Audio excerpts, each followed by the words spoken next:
Alexander the great एक ऐसा शहंशाह है जिसकी अपनी हुकूमत में पूरी दुनिया पर सेना का परचम लहरा दिया। एक ऐसा नाम जिसे सुनने के बाद हर कोई उसे जुड़ी हुई चीजों को देखना चाहता है। लेकिन क्या हो अगर उसका छुपाया हुआ खजाना आज के जमाने के कुछ लोगों के हाथ लग जाए। कहानी की शुरुआत होती है ग्रीस नाम के शहर से, जहाँ हम एक शादी के मनोरंजन को होते हुए देखते हैं। हर तरफ सिर्फ और सिर्फ खुशियां ही थी, लेकिन अचानक एक भूकंप के झटके ने एक ऐसी चीज ऊपर आ गई जिसकी कल्पना किसी ने नहीं की थी। एक सोने का मंदिर जिसे आज के समय के लोग लूना टेम्पल कहकर पुकारते हैं। ये असल में वही मंदिर था जिसमें अलेक्जेंडर अपने मनपसंद देवताओं को रखता है और उनकी पूजा किया करता था। इसी टेम्पल में वो अपने सबसे कीमती खजानों को भी रखता, क्योंकि उसे सबसे ज्यादा अपने देवताओं पर यकीन था। वो इन बेशकीमती सोने के सिक्के और जवाहरातों को कुछ होने नहीं देंगे। इस लूना टेम्पल की फिराक में हर कोई सदियों से तलाश में था, लेकिन आज सारा और उसकी टीम को जब पता चला कि ग्रीस में एक जगह भूकंप आया है और वहाँ आसपास के किनारों पर सोने के टुकड़े को भी देखा गया, इसीलिए वो खास किस्म के नक्शे को लेकर आती है ताकि पता लगा सके क्या उसका अंदाजा सही है। यही वो जगह तो नहीं है जहाँ पर वो विशाल मंदिर है। पर उसकी ये बात कैप्टन को कुछ खास हजम नहीं होती, क्योंकि उनका मानना था जब अलेक्जेंडर अपने किसी भी खजाने को किसी भी जगह छुपाया करता था तो वो उनका किसी भी प्रकार से कोई नक्शा नहीं बनाता था, सिर्फ उसके दिमाग में ही वो जगह का पता होता था। और यही कारण है कि आज भी कई खजाने ऐसे विलुप्त हो गए हैं किसी अनजान टापू पर। अगर यहाँ पर लूना मंदिर है तो उसे तो मदर नेचर ने कब का निगल लिया होगा, ऐसा खुद किताबों में लिखा है। लेकिन सारा को उनकी ये सारी बातें सिर्फ बचकानी लगती है। अगर वो यहाँ आई है तो किसी खास सबूत के साथ आई है। ऐसा किसी जगह पर वो खुद का वक्त जाया थोड़ी करेगी। इसीलिए अपनी टीम के साथ वो समुद्र की गहराई में चली जाती है। हालांकि पहले तो उन्हें कुछ खास नहीं मिलता, लेकिन कुछ और गहराई में जब वो अंदर जाते हैं तो उनके सामने एक विशाल द्वार आता है जो समुद्र की चीजों से ढका हुआ था। सारा को यकीन था इसके पीछे ही कुछ होगा। वो अपने साथियों के साथ अंदर चली जाती है। तब उनके सामने जो नजारा तो अविश्वसनीय था, ऐसा कुछ शायद किसी ने देखा नहीं होगा। वो लूना मंदिर था, जी हाँ दोस्तों, जिसकी तलाश न जाने कितने सदियों से चल रही थी और हर कोई गलत समय पर इसकी खोज कर रहा था। सारा सिर्फ अपना दिमाग का इस्तेमाल करने से इतनी आसानी से इस मंदिर को ढूंढ लेती है, जिसके चारों ओर सिर्फ और सिर्फ सोना रखा था और बड़ी बड़ी अद्भुत प्रकार की मूर्तियां थी जिनकी आज के जमाने में कोई कीमत नहीं है, क्योंकि वो सभी अनमोल है। लेकिन सारा को कुछ और चाहिए था। उसकी नजर वहीं रखे एक ग्लोब पर पड़ी जो काफी जगमगा रहा था। उसे परखना शुरू कर दिया। हो सकता है कि ये यहाँ की चीजों में सबसे कीमती हो। पर दोस्तों, जैसे ही उसने उस ग्लोब को छुआ, वहाँ मौजूद सबसे बड़ी मूर्ति से एक रोशनी बाहर आती है, जिसके बाद तो मानो सब कुछ बदल जाता है, क्योंकि अब वो पूरी जगह हिलने लगी थी, हूबहू उसी तरह जिससे कि भूकंप के दौरान हिल रहा था। इसी का फायदा उठाकर वहाँ कुछ बाहरी लोग आते हैं। न जाने कौन थे ये लोग, इन्हें इस जगह के बारे में कैसे पता चला। वो जब आए तो उन्होंने सबसे पहले सारा के हाथों से वही ग्लोब छीन लिया और लेकर फरार हो गए। अब हम देखते हैं कि तेजी से उस जगह पर पानी भरने लगा है और इसमें सारा अपने साथियों से चलने को कहती है। लेकिन दुर्भाग्य की बात ये थी कि जिंदा बस वही उस जगह से बाहर आ सकी और एक सबमरीन से ऊपर आई, जिसे सभी लोग देखकर हैरान थे। वो लोग कौन थे, उनका उस ग्लोब से क्या लेना देना था, ये सब तो कहानी में आगे पता चलेगा। फिलहाल हम कुछ और बड़े अमीर लोगों को प्राइवेट जेट से हांगकांग शहर में लैंड होते हुए देखते हैं। तो वहीं दूसरी ओर सारा अब सीधे अपने घर पहुंचती है। दरअसल वो एक मिशन में थी। दरअसल वो कोई ऐसी वैसी खोज करता नहीं है, बल्कि MI6 नाम की संस्था के लिए काम करती है, जो उसे शख्स की तस्वीर दिखाते हुए बोलता है, ये वो आदमी है जिसने तुम्हें और तुम्हारे साथियों के ऊपर हमला किया और उस ग्लोब को भी छीन कर तुमसे ले गया। ये लॉ ब्रदर, ये दोनों ही भाई अभी के समय पर डॉक्टर जोन्स एंकर के लिए काम करते हैं। और ये सुन सारा हैरान हो गई, क्योंकि जोन्स तो नोबेल प्राइज विनर है, लेकिन दुनिया जानती है कि वो कितना सनकी है। उसका अगला काम है एक ऐसा हथियार बनाना जो बिना कुछ इस्तेमाल किए काफी कुछ नुकसान कर दे। शायद इसी के लिए वो उसे ग्लोब चाहिए था। वो एजेंट पूछता है आखिर वो ऐसा क्या बना सकते हैं इससे। तो सारा उन्हें पैंडोरा बॉक्स के बारे में बताती है, जो आज से तकरीबन 3000 साल पहले मिस्र के राजा फिरौन को एक डीहल रेगिस्तान इलाके में मिला था। जब उनके एक सैनिक ने उन्हें लाकर वो दिया, उनसे वो खोला और पूरा मिस्र में महामारी आ गई। नदियों का पानी लाल हो गया, हर तरफ लोग लाइलाज बीमारियों से पीड़ित हो गए। इसीलिए फिरौन ने उस पैंडोरा बॉक्स को एक जगह पर जाकर छुपा दिया, जहाँ से दुनिया की शुरुआत हुई। वो जगह भारत के एकदम अंतिम छोर पर है। जब बरसों के बाद अलेक्जेंडर भारत के दौरे पर आया तो उसे वो पैंडोरा बॉक्स मिला, लेकिन उसने तब तक उसकी कहानियों को सुन लिया था। वो उसे बिना खोले ही उसी जगह पर रख देता है, जिस जगह को स्टार्ट ऑफ लाइफ के नाम से जाना जाता है। लेकिन यहाँ सिकंदर ने एक गलती कर दी। उसने उस जगह के नक्शे को एक ग्लोब पर बना दिया जिसे वो मैटी कहता है और उसे ले जाकर लूना मंदिर में छुपा दिया। तो आपको अब समझ आ गया होगा कि डॉक्टर जोन्स को वो ग्लोब क्यों चाहिए और जिस हथियार की वो तलाश में है वो क्या है। वो कोई और नहीं बल्कि वही पैंडोरा बॉक्स है जो न जाने कितने मासूम को सिर्फ पल भर में मार सकता है। इसीलिए सारा कहती है हमें किसी भी हाल में उसे रोकना चाहिए। एजेंट बताते हैं उन्हें पता चला है कि अभी वो ग्लोब लॉ ब्रदर्स के हाथ में है।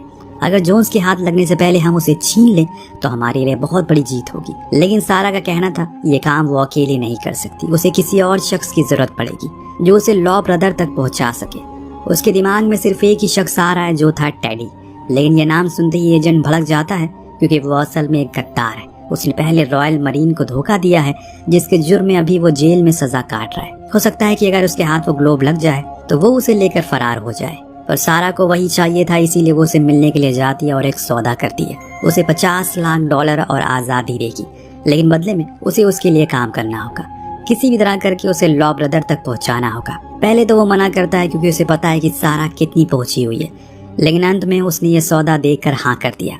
और जाते हुए सारा ने उसे ये भी याद दिलाया कि रॉयल मरीन वो नहीं है। अगर उसने यहाँ से धोखा देने की उसे कोशिश की या फिर कोई चालाकी की तो बदले में आज़ादी नहीं, ऊपर का टिकट जरूर मिल जाएगा। अब नेक्स्ट सीन में हम दोनों को ही एक खास प्लेन से चाइना में गैर कानूनी तरीके से लैंड होते हुए देखते हैं। सारा के वहाँ भी कुछ कॉन्टैक्ट थे जिनकी मदद से ये दोनों ही लॉ ब्रदर के इलाके में पहुँच चुके हैं। इस दौरान हम डॉक्टर जोन्स को देख पाते जो चैंगलो को फोन करके कहते हैं मेरे पास अभी तक वो ग्लोब नहीं आया है। तो ये कहता है कि मेरा भाई आज शाम तक तुम्हें वो सौंप देगा। अब यहाँ सारा और उसके लोग भी आ चुके हैं। हो सकता है कि हमें थोड़ी देर हो जाए सारा के नाम सुनने पर जोन्स तो मानो आग बबूला हो जाता है। उसने उसे $10 लाख और देने का वादा किया अगर वो उस ग्लोब के साथ सारा की लाश भी देगा। इतने में हम देखते हैं कि दोनों को लॉ ब्रदर्स के लोग पकड़ लेते हैं और सीधा लाते हैं चैंग लॉ के पास, जो टेडी को देख उसे गद्दार कहता है क्योंकि कुछ समय पहले वो उसके लिए काम किया करता था। अब सारा को जब ये पता चला तो उसे उस पर और डाउट हो जाता है, लेकिन अभी के समय इन बातों का कोई महत्व नहीं है। चैंग लॉ इन्हें अपनी उस जगह पर लेकर जाता है जहां पर उसने दुनिया भर से चुराई हुई चीजों का भंडार लगाया था जिनकी कीमत अरबों में है। ये सब देख सारा उसे समझाती है तुम्हें क्या लगता है कि जोन्स तुमसे वो ग्लोब लेकर तुम्हें जिंदा छोड़ देगा? नहीं, ऐसा कभी नहीं होगा। उसकी लाइफ का वसूल है, वो काम होने के बाद उसको मार देता है। इसीलिए बेहतर है कि मुझे वो सौंप दो और आजाद हो जाओ। उसका कहना था उसके आने में देर कर दी क्योंकि आज शाम उसका भाई हैंगलॉ जाकर जोन्स को वो ग्लोब देने वाला है, लेकिन तुम टेंशन मत लो, तुम वहां तक पहुंच नहीं पाओगे। इतना कहते ही वो उसे मारने के लिए बंदूक निकालता है, लेकिन सारा उससे पहले उसे मार कर खत्म कर देती है और किसी तरह उस जगह से बाहर आती है। अब उसने अपने दोस्त हैन को कॉल करके एक फोटो भेजा है जो असल में एक आर्ना मेडल नाम की थी। ये असल में लूना मंदिर में अलेक्जेंडर की मूर्ति के गले में थी और सारा के लिए ये काम आ सकती है। वहीं दूसरी चीज उसने वो ग्लोब की फोटो हैन को भेज दी है जो उसने उस मंदिर में अपने कैमरा से क्लिक की थी। हो सकता है कि उसे जूम करने पर उन्हें वो जगह मिल जाए जहां वो बॉक्स रखा है, पर फिलहाल अभी इन्हें शंघाई जाना पड़ेगा क्योंकि वहीं पर जोन्स आ रहा है उस ग्लोब को लेने के लिए। लेकिन दोस्तों इन्होंने आने में देर कर दी क्योंकि जोन्स अपने चॉपर से उस ग्लोब को लेकर जा रहा है और जाते हुए उसने हैंगलो को भी शूट करके मार डाला जैसे कि वो हर बारी करता है। लेकिन सारा इस बारी नहीं चुकी, उसने एक जीपीएस फेंका जो जाकर उसी ग्लोब के बॉक्स पर चिपक गया। किसी को पता ही नहीं चला। अब ये आराम से जान सकते हैं कि वो कहाँ कहाँ जा रहा है। जोन्स उस ग्लोब को लेकर हांगकांग गया जहाँ उसका एक सीक्रेट लैब है जो जमीन से 100 फीट नीचे है। वहीं वो उस पर रिसर्च करेगा और उसने खुद एक खास किस्म की मशीन भी तैयार करी है जो उस ग्लोब पर बने पैटर्न यानी कि उस नक्शे को सुलझा सकती है, जिससे इन्हें पैंडोरा बॉक्स तक जाने में आसानी होगी। उधर सारा को अब उस लैब के बारे में पता चल गया है। उस जीपीएस के जरिए ये लोग हांगकांग के सबसे बिजिएस्ट मार्केट के नीचे थे जिसमें वो छुप कर घुस जाती है। उसने देख लिया कि उस मशीन को, लेकिन तभी वहां पर जोन्स के आदमी आ जाते हैं जिनसे भयंकर भिड़ंत होती है, लेकिन अंत में वो पकड़ी गई। जोन्स ने उसके सर पर बंदूक तान दिया और उसे बड़ी गंदी गंदी गालियां भी दी। लेकिन कुछ ही देर बाद वहां पर टेडी की एंट्री होती है जो सभी को मार देता है। उसने उस मशीन को भी नष्ट कर दिया और उससे पहले उस मशीन ने ग्लोब पर बने नक्शे को डिकोड कर लिया था। अब सारा उस नायाब चीज को अपने बैग में रखकर बाहर आती है। दोनों ही अब जहाज पर आकर बैठ जाते हैं। इस दौरान सारा ने कहा टेडी से कि वो अब चला जाए क्योंकि उसका काम खत्म हो चुका है। बाकी का काम वो खुद अकेले कर लेगी, बाकी उसके पैसे उसे कल मिल जाएंगे। इसके बाद सारा हैन से बात करती है जो कि उस ग्लोब पर बनी हुई चीजों को डिकोड कर लेता है, जिसे एक साउंड बन रहा था। जैसे जैसे वो प्ले करता है सारा के हाथ में रखा वो ग्लोब जगमगाना शुरू हो जाता है। उसकी चमक इतनी तेज होती है, उसकी मदद से सारा को पेंडोरा बॉक्स की जगह दिखना शुरू हो जाती है, जिससे उसे पता चलता है वो बॉक्स असल में अफ्रीका की एक पहाड़ में है। तो अभी अफ्रीका के लिए निकल पड़ते हैं, जहाँ उसका दोस्त कोसाका उसकी मदद करेगा। इस बीच हम देखते हैं कि टेडी ने उसकी सारी बातें सुन ली, तो वहीं दूसरी तरफ हैन की भी गर्दन पर बंदूक तनी हुई है, यानी कि उसकी भी फील्डिंग सेट है। दरअसल वो आदमी जोन्स के थे जिन्होंने उसे सब कुछ उगलवा लिया, यानी कि उसे अब पता चल चुका है कि वो बॉक्स कहाँ पर है। इस तरफ सारा अफ्रीका पहुंच चुकी है, जहां वो अपने दोस्त के साथ उसी पहाड़ के पास जाती है, जिस बारे में वो उसे बताता है कि इसे यहाँ के कबीले के लोग देवताओं का पर्वत कहते हैं। उनका मानना है ये पर्वत उनकी रक्षा करता है, इसी वजह से वो सालों से उसकी छत्र छाया में रहते हैं। उस पहाड़ पर पहुंचकर इन्हें वहाँ एक कबीले के सरदार मिलता है, जिसे सारा सब कुछ बताती है और वो ग्लोब भी दिखाती है, जो देखकर वो कहता है इसने हमें सौंप दो, क्योंकि ये पेंडोरा बॉक्स अगर बाहर आया पूरी दुनिया खत्म हो सकती है। और हाँ, वो जगह बहुत सुरक्षित है उसके लिए, क्योंकि उसकी रक्षा शैडो गार्जियन कर रहे हैं। तो सारा ने बताया कि यहाँ पर कुछ और भी लोग आ रहे हैं, जिनके हाथ अगर वो बॉक्स लग गया तो सच में सब कुछ तबाह हो जाएगा, और इसीलिए उनके आने से पहले हमें उसे दूसरी जगह छुपाना होगा। हालांकि सरदार इस चीज के लिए राजी तो नहीं होता, लेकिन कोसाका उसे दिलासा देता है ये कोई चोर नहीं है, बल्कि हमारी भलाई के लिए आए। इसीलिए वो मान जाता है और अपने कुछ लोगों को उनके साथ भेजता है। अब वो वहाँ रास्ते में होते हैं, लेकिन अफसोस की बीच में ही उन सभी की मौत हो जाती है, क्योंकि वहाँ पर चॉपर से जोन्स और उसके लोग आ गए थे, जिन्होंने सभी को मारने के बाद सारा को बंदी बना लिया। वो ग्लोब भी उसे छीन लिया और अब वो उसे कहता है कि हमें वहाँ तक पहुँचाओ, लेकिन सारा ये हरगिज नहीं करेगी, उसके पास इसका भी इलाज था। उसने हैन को बंदी बना लिया, अगर वो उसे पेंडोरा बॉक्स तक लेकर नहीं गई तो वो उसे मार देगा, इसीलिए मजबूरन उसे वहाँ ले जाना ही पड़ता है। काफी समय ये लोग ऐसे चलते रहते हैं, लेकिन जैसे ही थोड़ा अंधेरा होता है, टेडी वहाँ आकर हैन को आजाद करवा देता है और कहता है कि हमें किसी भी तरह करके उस बॉक्स तक पहुँचना हो, ताकि जोन्स के हाथ वो ना लगे। इस तरफ ये लोग भी उस जगह पर पहुँच गए, लेकिन किसी की हिम्मत नहीं हो रही थी उस जगह से आगे जाने की। वहाँ हर तरफ अजीब अजीब सी चीजें घूम रही थी और कुछ भयानक आवाजें भी आ रही थी, जो सुनकर ये लोग शूट करना शुरू करते हैं। तभी अचानक से न जाने कहां से कुछ अजीब और डरावने क्रिएचर आ जाते, जो पलक झपकते ही जोन्स के लोगों को उठा ले गए। अब सिर्फ वहां पर जोन्स और सारा बचे रह गए, जो आगे जाकर एक गड्ढे में गिर गए, जहां पर इन्हें फाइनली वो पेंडोरा बॉक्स मिल जाता है। दरअसल इस जगह को क्रैडल ऑफ लाइफ कहा जाता है। ये नाम अलेक्जेंडर ने दिया है। वो बॉक्स एक ब्लैक एसिड के तालाब में था, जिसको अगर किसी ने छुआ तो मौत तय।